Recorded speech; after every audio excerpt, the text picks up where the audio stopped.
반갑습니다. 유태인 목사입니다. 오늘은 데살로니가 전서와 후서를 통해서 사도 바울이 말씀하고 있는 마지막 때에 있을 일을 말씀드리고, 다음 시간에는 데살로니가 전서 4장과 고린도전서 15장을 통해서 사도 바울이 말씀하고 있는 마지막 때에 있을 부활과 휴거에 대한 말씀을 나누려고 합니다. 먼저 오늘은 데살로니가 전서 5장과 데살로니가 후서 2장 말씀을 통해 사도 바울이 전하는 마지막 때를 살펴보려고 하는데, 그 전에 사도 바울이 데살로니가 교회 성도들에게 이 편지, 전서와 후서 편지를 보내게 된 배경을 간단하게 말씀을 드리고 시작하려고 합니다. 데살로니가 교회는 사도 바울이 3주 만에 개척한 교회인데, 아무리 데살로니가 교회 성도들이 말씀을 달게 듣고 또 사모하는 마음으로 공부했다 하지만 3주밖에 듣지 못한 상황이다 보니까 말씀의 깊이가 부족할 수밖에 없었고, 사도 바울의 입장에서는 교회가 걱정될 수밖에 없었습니다. 특히 복음을 받아들이지 않는 이 유대인들, 시기하는 유대인 지도자들, 그리고 그 지역의 경제를 쥐고 있는 이 유대인들이 복음을 받아들인 동족 유대인들을 압박하기도 하고, 경제적 영향력을 가지고 헬라인들을 박해하기도 하면서 교회를 회방 놓고 분란을 일으켰습니다. 그러면 아직 믿음의 깊이가 얕은 데살로니가 교회 교인들이 박해와 불이익으로 다시 유대교로 돌아가거나 교회를 떠날 수 있었기 때문에 편지로 격려할 필요가 있었던 거예요. 그래서 칭찬도 많이 하고 격려도 하면서 3주밖에 안 된 교회다 보니까 바울이 격려한다고 자주 했던 말이 예수님이 강림하신다, 칭찬과 상급이 있을 테니 인내하자, 끝까지 복음 안에 거하자, 그런 식으로 격려했던 것인데, 이것 때문에 해프닝이 생긴 것이죠. 성도들이 바울의 말을 오해해서 예수님이 곧 강림하신다 하며 일도 안 하고 이상한 종말론에 빠지게 되었습니다. 그래서 바울이 이 오해를 바로잡고자 다시 편지를 쓰고 했는데, 그것이 데살로니가 후서고, 이 바람에 우리는 사도 바울이 말하는 마지막 때에 있을 일을 공부할 수 있게 된 것이죠. 어쨌든 이런 배경을 가지고 데살로니가 전서 5장 말씀을 먼저 펴시고 함께 말씀을 살펴보도록 하겠습니다. 5장 1절입니다. 형제들아, 때와 시기에 관하여는 너에게 쓸 것이 없음은. 자, 여기 때와 시기에 관하여라는 이 말은 예수님의 재림이 언제 있느냐 그 말이에요. 그래서 여기에 대해 너희에게 쓸 것이 없음은 주의 날이 밤에 도둑같이 이를 줄을 너희 자신이 자세히 알기 때문이라. 자세히 알기 때문이라, 이런 말은 3주밖에 안 된 교회지만 바울이 3주 동안에 예수님의 재림까지 다 가르쳤다는 그런 말이에요. 그렇기 때문에 자세히 알고 있기 때문이다, 이렇게 바울이 말씀하고 있는 것이죠. 그런데 여기에 반해 우리는 수십 년을 교회에 다녀왔지만 예수님의 재림에 대해서 아는 것이 별로 없지요. 그래서 제가 볼 때는 이건 심각한 문제다, 교회와 교육자들에게 문제가 있는 것이다, 저는 그런 생각이 드는데, 3절에 그들이 평안하다 안전하다 할 그때에 임신한 여자에게 해산의 고통이 이름과 같이 멸망이 갑자기 그들에게 이르리니 결코 피하지 못하리라. 자, 여기 그들이 평안하다 할 때에 이 그들은 누구냐? 믿지 않는 사람들이고, 이 믿지 않는 사람들은 멸망이 오는 것을 모릅니다. 그리고 예수님의 재림하실 때는요, 세상이 평안하다 안전하다 할 때, 과학적으로 문화적으로 발달해서 너무 평안해지고 시스템적으로 안전하다 할 때에 그때 갑자기 임하는 거예요. 그렇기 때문에 세상 즐길 거 다 즐기다가 마지막에 예수님을 믿고 천국 가겠다, 안 됩니다. 믿는 사람들도 안 될 뿐만 아니라 믿지 않는 사람들도 안 돼요. 왜냐하면 믿지 않는 사람들은 일단 성경을 모르기 때문에, 예언된 말씀을 모르고 또 그 말씀을 안 믿으니까 갑자기 멸망이 임하기 때문에 믿음을 준비할 시간이 없어요. 그래서 즐기다가 믿겠다? 안 됩니다. 그런데 믿는 사람들은 4절에 보니까 형제들아 너희는 어둠에 있지 아니하매 그 날이 도둑같이 너에게 임하지 못하리니. 그러니까 다시 말해, 도둑같이 임하는 것은 믿지 않는 사람들에게 임하는 것이고, 믿는 사람들은 성경을 알기 때문에 도둑같이 임하지 못한다는 것이에요. 왜냐하면 5절에 너희는 다 빛의 아들이요 낮의 아들이라. 우리가 밤이나 어둠에 속하지 아니하나니 그러므로 우리는 다른 이들과 같이 자지 말고 오직 깨어 정신을 차릴지라.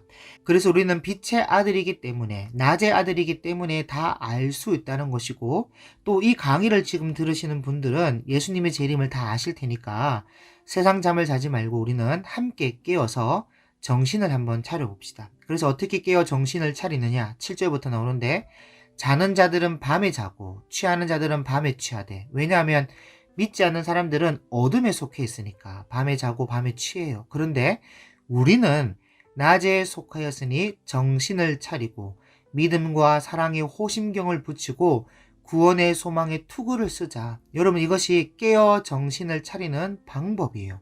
특히 여기 믿음과 사랑과 소망이 지금 다 나오고 있죠. 그래서 항상 이 세 가지, 믿음, 소망, 사랑은 함께 있고 함께 갑니다. 따로 가지 않아요.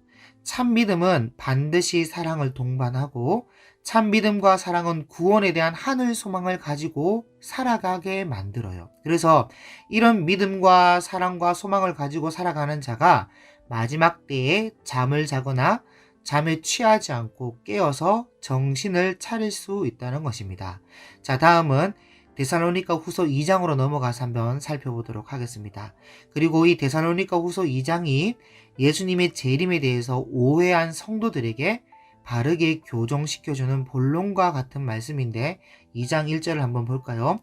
형제들아, 우리가 너에게 구하는 것은 우리 주 예수 그리스도의 강림하심과 우리가 그 앞에 모임에 관하여. 자, 여기 우리가 그 앞에 모임에 관하여 라는 말은 어떻게 휴거되어서 부활하신 예수님 앞에 우리가 모이게 될 것인가 라는 그런 문제에 대해서 말씀하고 있는 것인데, 2절에 영으로나 또는 말로나 또는 우리에게 받았다는 편지로나 주의 날이 이르렀다고 해서 쉽게 마음이 흔들리거나 두려워하거나 하지 말아야 한다는 것이라. 자, 여기 특히 쉽게 마음이 흔들리거나 두려워하지 말아야 한다, 이 말씀이 있는데, 자, 여러분, 많은 성도들이 종말론에 대해서 바르게 배우지 못해서 그런지 너무 쉽게 마음이 흔들려요. 그래서 성경을 가지고 장난치는 이상한 사람들의 이 종말론에 흔들려서 따라가는 것을 볼 수 있거든요. 자, 예를 들어서 1988년부터 92년까지 다미 성교회 운동이 있었고,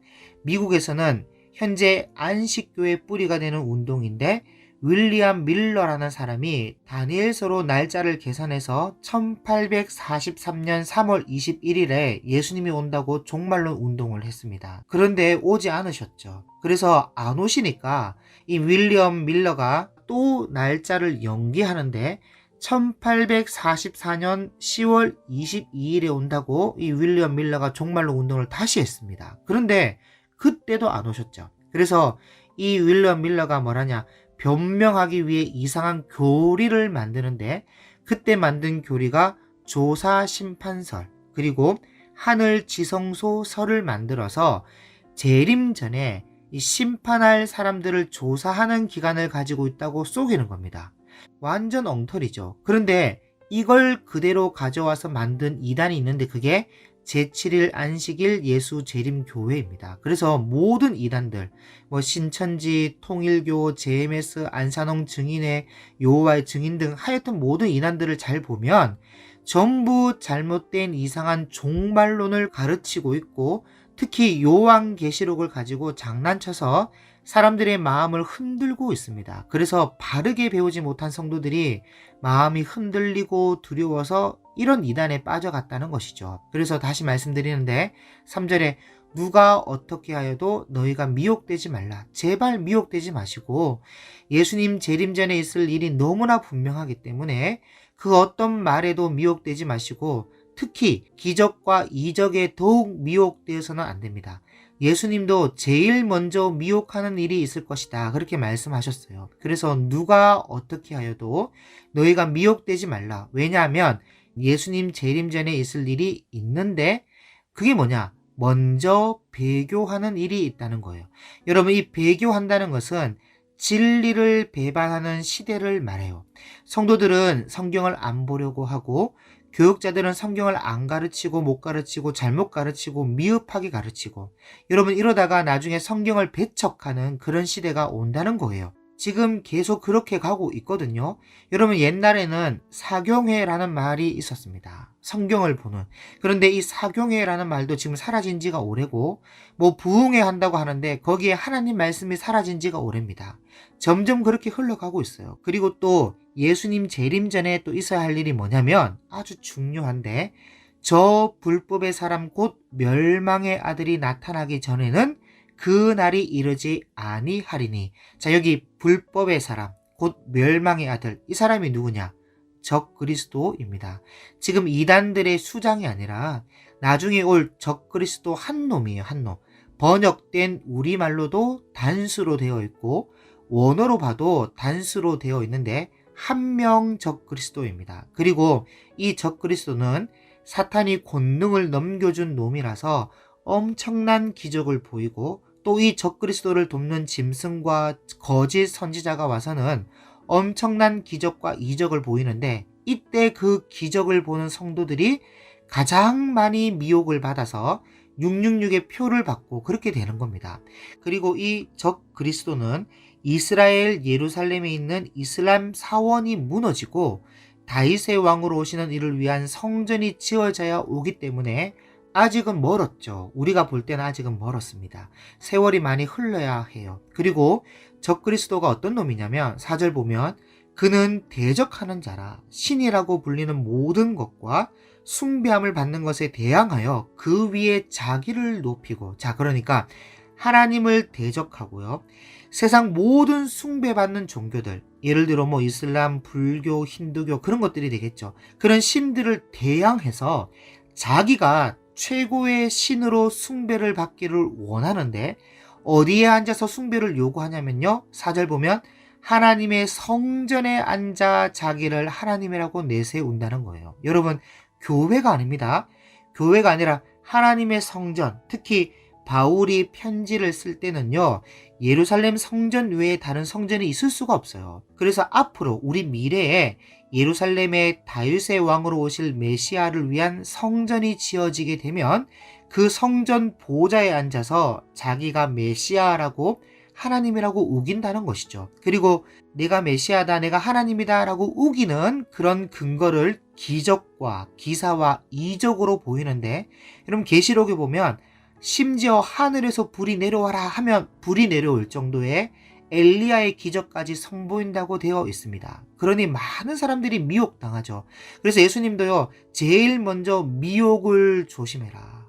미혹에 넘어가지 마라. 제일 먼저 하신 말씀이 그 말씀인 것이죠. 5절, 내가 너희와 함께 있을 때에 이 일을 너에게 말한 것을 기억하지 못하느냐. 자, 이런 것을 봤을 때 역시 바울이 3주 만에 3주 동안이지만 종말론까지 다 가르쳤다는 것이죠. 6절, 너희는 지금 그로 하여금 그의 때에 나타나게 하려 하여 막는 것이 있는 것을 아나니 불법의 비밀이 이미 활동하였으나 지금은 그것을 막는 자가 있어 그 중에서 옮겨질 때까지 하리라. 자, 여러분 이 적그리스도는 사실 진작 넣으려고 준비하고 있었지만 하나님이 막고 계셨어요. 왜냐하면 아직은 은혜의 때고 아직은 진리의 문이 닫히지 않았기 때문에 적그리스도가 나오는 것을 하나님께서 막고 계셨던 것인데, 마지막 때는 그렇지가 않습니다. 하나님께서 막지 않고 그냥 풀어놓으세요. 그래서 알곡과 가라지를 이 적그리스도 앞에서 나누실 겁니다. 말씀으로 인한 참 믿음을 가진 사람인가 아니면 미혹에 넘어갈 가짜 믿음을 가지고 있었던 사람인가가 이 적그리스도의 기적과 이적 앞에서 확 나뉘게 될 것입니다. 그리고 여러분 8절에 보면 불법의 비밀이 이미 활동하였으나, 자 여러분 이 불법의 비밀은요, 바벨론 바벨탑에서부터 이미 시작하여 지금까지 이어지고 있고 지금도 불법의 비밀단체가 활동하고 있습니다.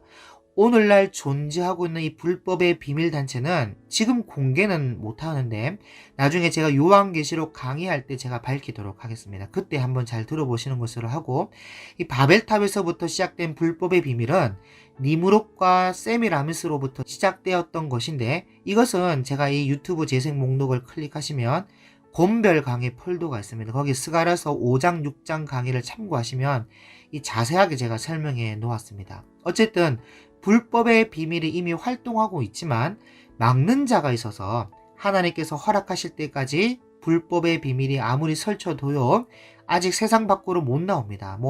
믿는 사람들이나 의식 있고 믿는 단체나 이런 사람들을 통해서 아직은 불법의 비밀이 활동하지 못해요. 무엇보다 하나님께서 그것을 아직 허락하지 않으셨던 것이죠. 그래서 아무리 설쳐도 하나님이 허락하신 한계 내에서밖엔 못 설칩니다. 그런데 마지막 때에는 하나님께서 그 한계를 푸시는 것이죠. 그래서 8절에 그때 불법한 자가 나타나리니, 이 불법한 자 단수죠. 단수 한 놈이에요. 적그리스도 한 놈.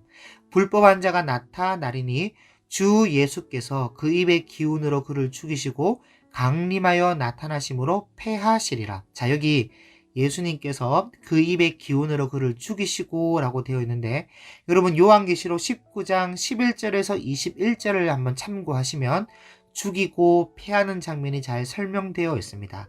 개인적으로 요한계시록 19장 11절에서 21절 말씀 한번 읽어보시기를 바라고, 어쨌든 예수님이 재림 전에 반드시 배교하는 일과 불법한 자, 곧 적그리스도가 와야 됨을 알려주고 있는데, 이 적그리스도가 왔다는 증거가 뭐냐? 아까 말씀드렸던 것처럼 예루살렘의 이슬람 사원이 무너지고 성전이 지어지는 것이 첫 번째 증거라면, 또 다른 증거가 9절인데요. 악한 자의 나타남은 사탄의 활동을 따라 모든 능력과 표적과 거짓 기적과, 자, 그러니까 보세요.